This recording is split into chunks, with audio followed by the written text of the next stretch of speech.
Normally when I watch book adaptations, I do try to keep my expectations very low, i.e. Vampire Academy. Howdy my loves, today we are here to do another Taylor Swift book recommendation video. The last time that I had done this, I had done 1989 Taylor's version, but at the time the 1989 album wasn't completely released yet, the vault songs weren't out yet, and so I am going to go ahead and complete that video by doing the vault songs today. The first of the vault song tracks is Slut, which is such a banger for me. God, I love that song. I heard the rumor that it was either going to be Blank Space or Slut, and I'm gonna be so honest, when this album first came out, the world was not ready for this song yet. Blank Space was absolutely a great choice. However, this song just does it for me. I would drive my sister to school and we would just scream this at the top of our lungs. And the book that I'm pairing with Slut is, well, it's actually kind of two books. It's Binding 13 and Keeping 13 by Chloe Walsh. Now, I had just read both these books for the first time in the last couple of months. Binding 13 by Chloe Walsh was actually my first 5-star read of the year. It's an absolutely amazing book starring Shannon Lynch and Johnny Kavanaugh. The premise of the book, and the reason I think that this song fits, is because I feel like this song describes perfectly Shannon's experience with falling in love with Johnny. The premise of the book is that Shannon Lynch, unfortunately, was the victim of severe bullying at her old school. Her parents didn't have a lot of money, so they took out a loan in order for her to go to a private school instead so she could escape the bullying. There she meets Johnny, who is an esteemed rugby player who's looking to play pro, and they cross paths because he accidentally hits her with a rugby ball. They keep crossing paths ever since that had happened,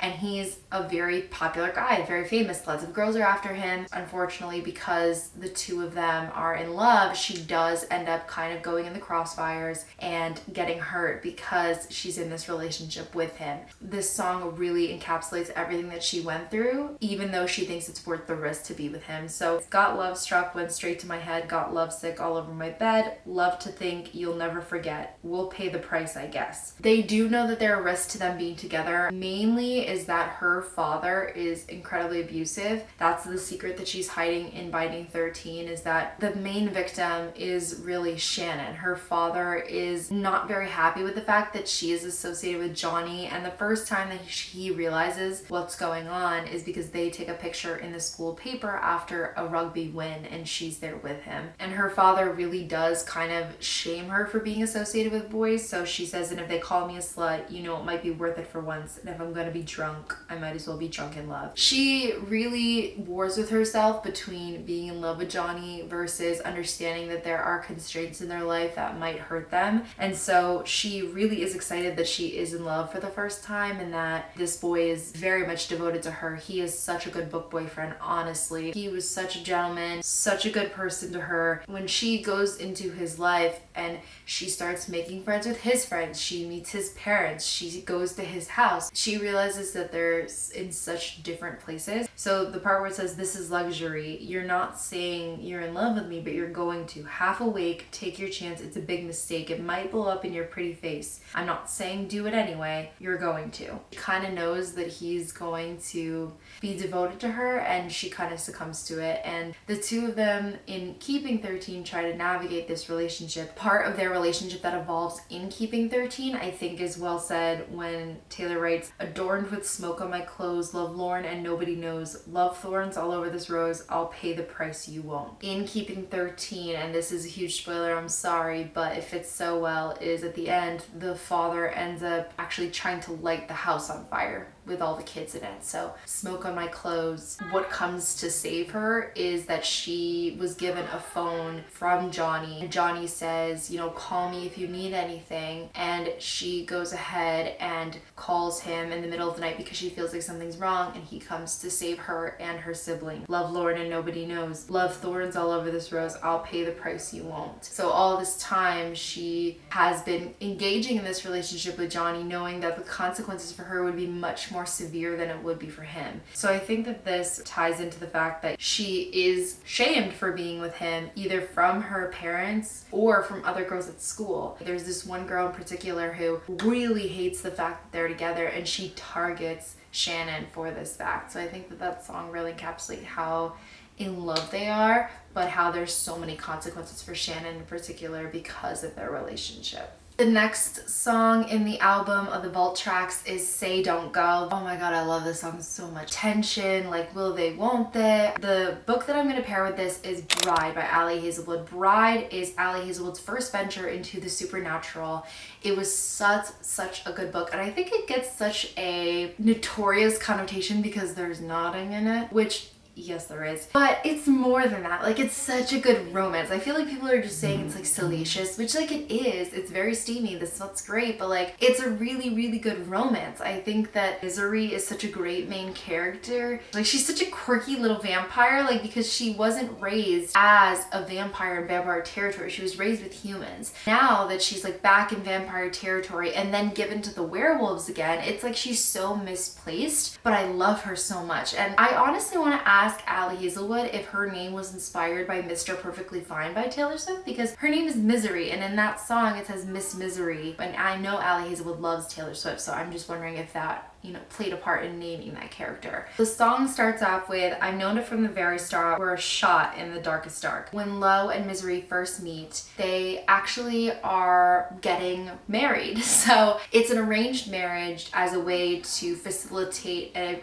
temporary alliance between the vampires and the werewolves, and they've been fighting for a very long time. So their kinds don't like each other, but in order to ensure that they don't have any problems, Lo, who is the alpha of the werewolf territory, goes ahead and marries Misery, who is a vampire. She is the daughter of the highest vampire in vampire territory. So what she presumes is Lo's mate is given over to the vampires. So they kind of have this exchange going on. They're shot in the darkest dark. They are enemies from the start, and she has to go live with Lo after they get married. So it's not enough that they have a marriage of convenience. Lo is at first a little bit hesitant to wanting to get to know her, and Misery doesn't really know what to make of him because she doesn't really know herself as a vampire. She doesn't really understand vampire culture because that wasn't how she was raised, but she starts getting more entrenched into his life, and he cannot resist getting to know her. So the two of them actually develop as friends and then eventually as lovers.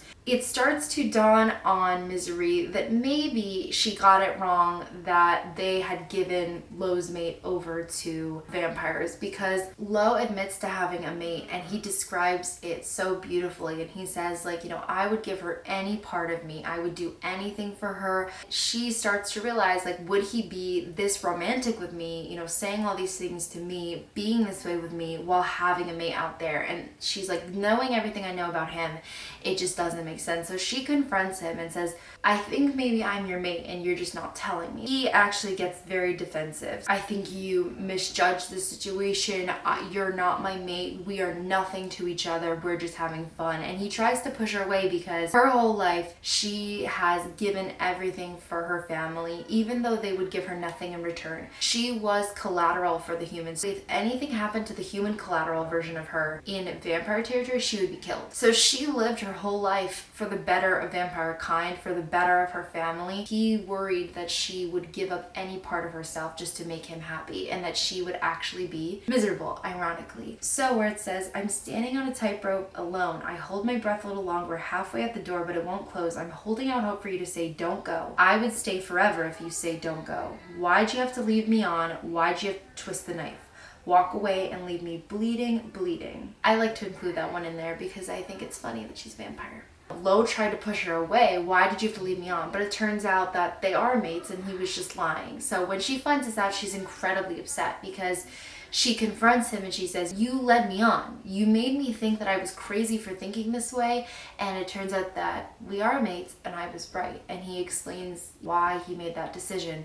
And so this is kind of the interim, and when she's upset with him and he doesn't know what to do because he would rather withhold his own happiness than inflict any misery upon his mate. So I think that they have a beautiful relationship, and I think that the little third act breakup, little tension moment in the relationship is encapsulated really well by Say Don't Go. Next song of the vault tracks is Now That We Don't Talk. For this song in particular, I picked Hands Down by Mariana Zapata. I just read this book recently in the month of September, and wow, I love this book so much, which is not surprising considering it's a Mariana Zapata book. I love every single one of her books. Now, I like to think that this song would be from the perspective of the female main character. Her name is Bianca. She, growing up, had a cousin whose best friend was named Zach. Zach and her cousin were thick as thieves, and she was always a little bit younger. I think she's about 7 years younger, but they would always include her in their antics, and they grew up really close. Her entire childhood, she ended up idolizing and loving Zach. Zach had no idea just because he was so much older, but he still wanted to hang out with her. He loved. However, as the years went on, they just stopped talking. So she actually holds a very bad grudge against him because she tried to text him, call him, and it was like all of a sudden he cut her off, and they hadn't talked for 10 years. So at the start of this book, she wants nothing to do with him. She was like, you know what? You cut me off because you went to the NFL and you're doing your own thing. And he was always super popular and really talkative and had a bright future ahead of him. And so she was like, you know what? We're not talking anymore. That's fine. But it comes to a head when her cousin asked her to do her a favor. So Zach's grandfather was also really close to her. Her cousin goes, Zach's not answering. He's finally in town. Do you mind just going over to his house and telling him, listen, your grandpa's in the hospital. I really need you to answer your phone. Feeling bad and knowing how important his grandpa is to him, she decides, fine, I'll go to his house. Up until this point, she had heard about him. She had heard, from her cousin that he was doing well. So the part was, you went to the party. I heard from everybody. You part the crowd like the Red Sea. Don't even get me started. Did you get anxious though on the way home? I guess I'll never ever know now that we don't talk. She used to understand the workings of his mind. She used to know him so well, but now she sees him going to parties and sees him on Instagram, hears about him from her cousin, but she just doesn't know what's going on with him because they never talk. She ends up going to his house and she sees the new and improved version of Zach. So you grew your hair long, you got no icons, and from the outside it looks like you're trying lives on. I miss the old ways. You didn't have to change, but I guess I don't have a say. So she goes into his house and there's this ginormous party going on. He's got women on each hip lounging by the pool.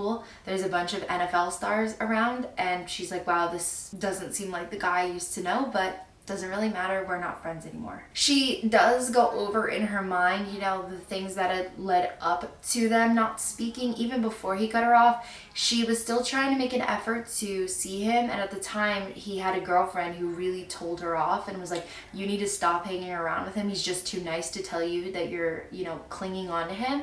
He's a big boy and he's going to go to the NFL and he doesn't have a place in his life for you. The part where it says, remind myself the more I gave, you'd want me less. I cannot be your friend, so I pay the price of what I lost and what it cost now that we don't talk. She does know that she lost a great friendship, but the comments from his girlfriend combined with the fact that he wasn't answering, she just stopped trying, and so she accepts the fact that they're not friends. However, because he's back in her area and they actually live in the same town, they end up running into each other more and more, and they actually become really good friends again. And they just have a very, very sweet relationship, and they cleared up what happened to them in that time 10 years ago. Zach does not want to give her up. She tries to pull away. She tries to remind herself like, hey, like this guy didn't talk to me. We weren't in each other's lives for 10 years, and he does not care. He continues to pursue a relationship with her. They become really good friends, and he's just so there for her. Like, he really does not care how much time has passed. He just continues to show up and be there for her, and it's a really, really sweet friends to lovers. It's like also second chance romance. It's really great. So I would definitely recommend that book if you haven't read it yet. Next song in the list of vault tracks is Suburban Legends,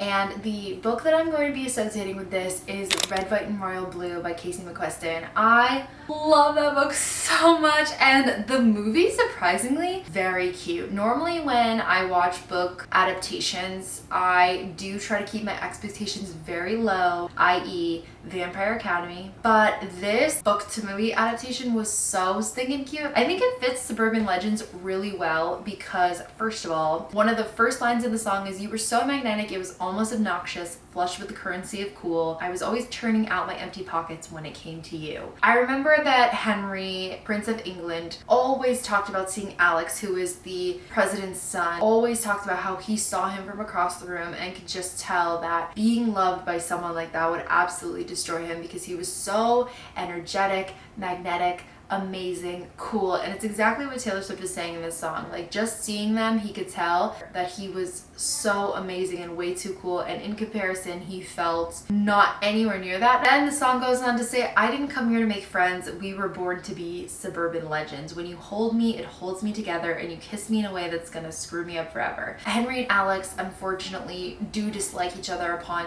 meeting each other, and it's kind of a miscommunication at first, but they end up in this huge scandal, and so they're forced to become friends. Not that they want to be, so we didn't come here to make friends. They were forced to be by both their PR teams to rectify this scandal. So when they are forced to hang out with each other and forced to post about each other, they don't want anything to do with each other, but then they start to get to know each other and realize that they have a lot in common. They get along really well, and so when they start this illicit relationship, it really does kind of take them aback because they both have their duties, right? They're supposed to be, you know, national treasures, as the song says, suburban legends. They're not supposed to be actual people with real feelings. They're not supposed to be, number one, gay, and they're not supposed to be gay with each other. I think that both of them are really conflicted about how this relationship is supposed to fit into their lives, and rather than seeing their duty for what it is, it's kind of a hindrance to their relationship. I had the fantasy that maybe our mismatched star signs would surprise the whole school when I ended up back at our class reunion walking in with you. You'd be more than a chapter in my old diaries with the pages ripped out. I am standing in a 1950s gymnasium and I can still see you now. I think that Alex definitely comes up with the fantasy of them going out in public together way quicker than Henry does.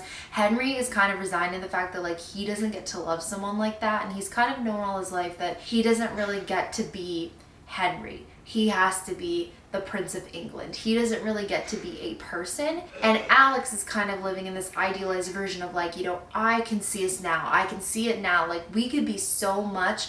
We could be in this relationship and it'll be okay. We can maybe get away with it, or maybe we come out to the public. But Henry is very resigned. So I feel like they're both in very different timelines in their relationship, and they are trying to navigate, you know, what that means for the two of them when they have such different ideas about how they're going to exist in the world. It's so stinking cute, and the premise is so good, like enemies to lovers and fake dating, well, like fake friendship. I think that the best thing about that book was the emails between Alex and Henry. Oh my god, when he says history, huh? The last of the Vault tracks is It Over Now? And that song is such a banger. That is my favorite Vault tracks of this entire list. I think that this song really reminds me of All Roads Lead Here by Mariana Zapata. I've already said it before and I'll say it again, but Mariana Zapata is like a beloved author of mine. This book is about Aurora, or as she goes in the book, Aura. She is fleeing a 10-year relationship that has just gone nowhere. So I really think that this song, Is It Over Now, does a really good job of portraying her relationship with her ex-boyfriend. Now, her relationship with her ex-boyfriend is a little bit more complicated because they were actually co-songwriters together. So he was incredibly famous. He had this amazing image, these beautiful songs, and at the time that they met, she was still getting over the loss of her mother, and so she decided to write all of these songs. And because she was so in love with him, she gave them to him for free, okay? She didn't charge him anything, she wasn't credited, and so he just took all of her music and made himself famous off of it without any compensation. They really got famous, but he didn't want anyone to know that they were together, especially his mother didn't want that. His mother was like, it's gonna ruin his image, so she pretended to be his assistant for many years. And so he would go out and, like, he would claim to be single, he would claim to appear in, like, relationships with other people. So the part where it says, you think I didn't see you, there were flashing lights, at least I had the decency to keep my nights out of sight. And then it says, only rumors about my hips and thighs and my whispered sighs, oh Lord, I think about jumping. At one point in his career, like, people were starting to wonder if maybe he was gay or if he was hiding something, and they end up staging, you know, a fake relationship for him just so that he could look like he was dating someone. And he actually kisses someone who wasn't her, and that kind of starts the end of their relationship. So it says, once the flight had flown with the wilt of the rose, I slept all alone, you still wouldn't go. Her ex-boyfriend, or his ex-boyfriend, does end up realizing that she was the moneymaker because he released other albums after they had broken up. And by the way, when they broke up, it was like not a good breakup. He just had her moved out, he cut off her phone bill, like everything. Like he was absolutely nasty to her. You dream of my mouth before it called you a lying traitor. You search in every model's bed for something greater. I think the part where it says you dream of my mouth, it wasn't that it was her, it was that he dreams of the time when he had access to what she could create, which is her song lyrics. Like, you dream of the time when I was giving you something profitable and not an insult to you and your character. But she's moved on. So I think that is a great song to kick off All Roads Lead Here. That 10-year relationship is over. She decides to leave and she goes ahead and moves to the hometown where her mom was from and where her mom died. Her mom was an avid hiker. Nobody ever found her body. She's just a forever missing person. No one knows if she actually died, if she ran away, or likes to think that she unfortunately passed away. She decides to go back to her hometown because she found an ad for a guest house that was incredibly low priced. And so she decides to live there. Upon arriving there, she realizes that there was a bit of miscommunication. So owner of the house, his son, put the apartment up for rent without asking his father. So when the father sees or arrives, he thinks that she's breaking in. So it's a huge misunderstanding, but eventually the father decides, okay, I'll let you stay for a month and that is it. After that, you have to leave. It's very, very touch and go in the beginning. They don't get along really well, but eventually Aura just kind of wears him down because she's such a nice, genuine human being. She's just trying to start a new life there, trying to figure out what she is to do now that she's not a songwriter and she's not with her boyfriend anymore. So she gets a job in town. She starts hiking everywhere. She really loves the owner's son and they get along really well. I think that relationship was so cute, and it ends up being this like single dad, grumpy sunshine, relationship that I absolutely love. And it was so, so good. So if you haven't read that or any Mariana Zapata book, pick any of them. Literally pick any of them. I've read all of them except one. Every single one of them I've rated 4.5 and above. They're all amazing. So just pick one and have a good night. Those were all the 1989 Vault tracks, Taylor's version, of course. I love this album to death. I know it was released in October, but it just gives me such summer vibes. I don't know if it's just because of like the marketing that was done, the seabirds in the pictures, the beach vibes, but like it gives me such strong summer vibes. I just love that album so much. The Vault songs killed it. They were absolutely great additions. I love you guys. Please let me know which next album you would like me to do of Taylor for recommendations. I love you guys. I will see you in the next one. Bye. Look at her style from the street. Look at her style from the ghetto. This I will never make it big.